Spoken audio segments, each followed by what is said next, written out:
I've been feeling so down, yeah. Can you tell me why? Can you tell me why I'm down, yeah. No. Assalamualaikum warahmatullahi wabarakatuh. Halo teman-teman, welcome back to my YouTube channel. Baik lagi di channel aku, Sally Midah. Jadi seperti biasa di video kali ini kita akan latihan soal part ke-15, soal P3K Formasi Sanitarian.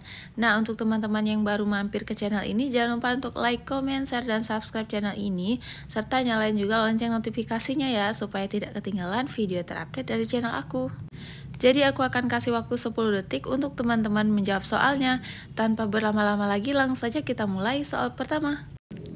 Setiap makanan dan minuman yang dikemas wajib diberi tanda atau label sesuai pasal 111 ayat 1 Undang-Undang Nomor 36 Tahun 2009 berisi sebagai berikut kecuali A. Daftar bahan yang digunakan, B. Tanggal, bulan, dan tahun kadaluarsa, C. Berat bersih atau isi bersih, D.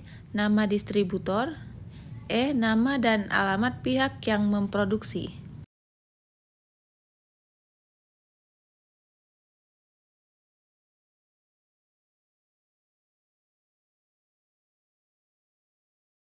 Ada yang tahu teman-teman jawabannya apa? Ya, jawaban yang benar adalah poin D, nama distributor. Kenapa? Karena yang dipertanyakan di soal tadi kan yang kecuali ya teman-teman. Jadi yang bukan. Nah, untuk nama distributor ini tidak wajib dicantumkan di makanan atau di minuman. Untuk selengkapnya kita lanjut ke pembahasan. Jadi ini berdasarkan referensinya udah jelas berdasarkan Undang-Undang Nomor 36 Tahun 2009 tentang kesehatan. Nah, bahwasannya setiap makanan dan minuman yang dikemas wajib diberi tanda atau label. Nah, ini bersifat wajib ya teman-teman. Mari kita lihat apa saja sih label yang diwajibkan yang harus ada di produk. Nah, yang pertama adalah nama produk. Ya, tentu makanan harus ada nama ya, teman-teman. Misalkan Kitela, Lays, dan lain sebagainya. Kedua, daftar bahan yang digunakan. Jadi, bahan-bahan apa saja yang digunakan pada makanan itu wajib dicantumkan di kemasan ya. Jadi, sering kita lihat itu ada di komposisi kemasan makanan tersebut ya, teman-teman. Seperti apakah ada pewarna makanan, apakah ada pengawet, dan lain sebagainya.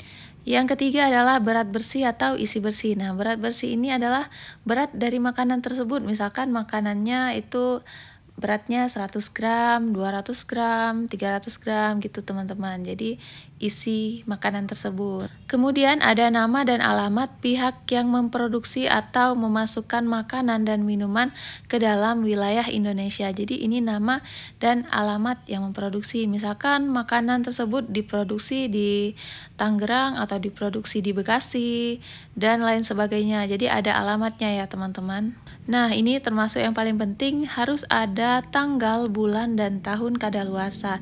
Jadi kita tahu makanan tersebut tanggal kadaluarsanya tanggal berapa ya teman-teman, tahun berapa, supaya tidak terjadi keracunan makanan.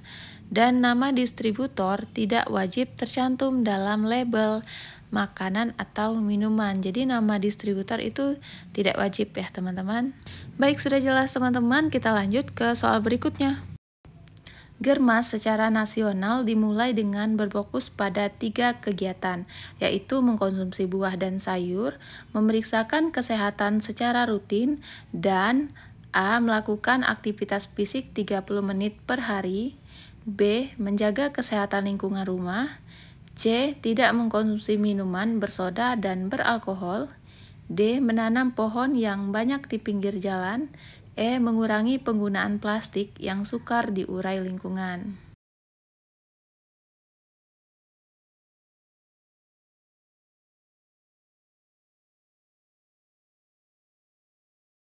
Ada yang tahu jawabannya apa? Iya, jawaban yang benar adalah poin A, melakukan aktivitas fisik 30 menit per hari. Yuk kita lanjut ke pembahasannya.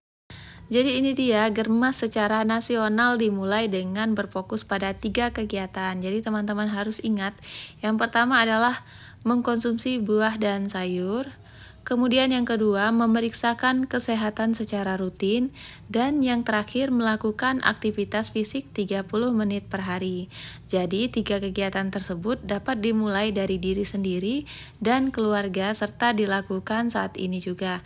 Karena tidak membutuhkan biaya yang besar ya teman-teman. Jadi sudah jelas, kita lanjut ke soal berikutnya. Soal nomor 3 ini tentang sampah ya teman-teman.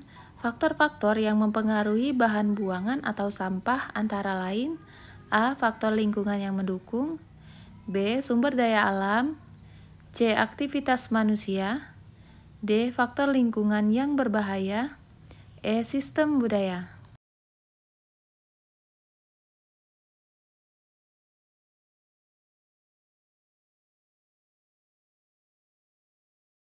Ada yang tahu teman-teman jawabannya apa? Ya, jawaban yang benar adalah poin C, aktivitas manusia. Kenapa? Karena aktivitas manusia ini adalah salah satu faktor yang sangat mempengaruhi bahan buangan sampah.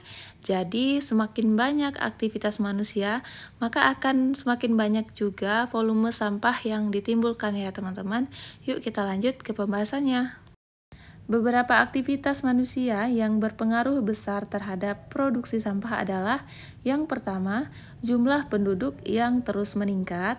Yang kedua, kemajuan teknologi mempengaruhi bertambahnya jumlah dan jenis sampah.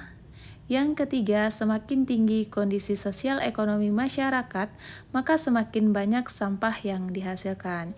Jadi, aktivitas manusia ini adalah yang sangat berpengaruh besar terhadap timbulan sampah ya teman-teman.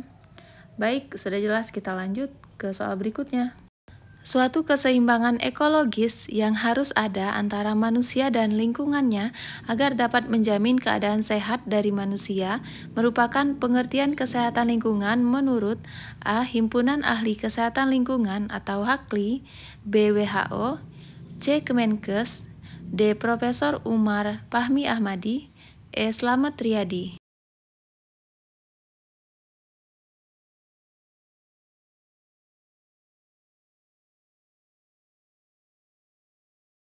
Ada yang tahu teman-teman jawabannya apa? Ya, jawaban yang benar adalah poin B, WHO. Yuk kita lanjut ke pembahasannya. WHO atau World Health Organization, kesehatan lingkungan adalah suatu keseimbangan ekologi yang harus ada antara manusia dan lingkungan agar dapat menjamin keadaan sehat dari manusia. Jadi definisi ini adalah definisi dari WHO ya teman-teman. Yuk kita lanjut ke soal berikutnya. Rumah sakit swasta yang terbukti lalai karena melakukan pelanggaran pelayanan kesehatan dan mengabaikan keselamatan pasien akan diberikan teguran tertulis oleh A. Kantor Kesehatan RI, B. Kepala Inspektorat Jenderal Kemenkes RI, C. Kepala Dinas Kesehatan, D. Direktur Jenderal Pelayanan Kesehatan Kemenkes RI, E. Gubernur Provinsi.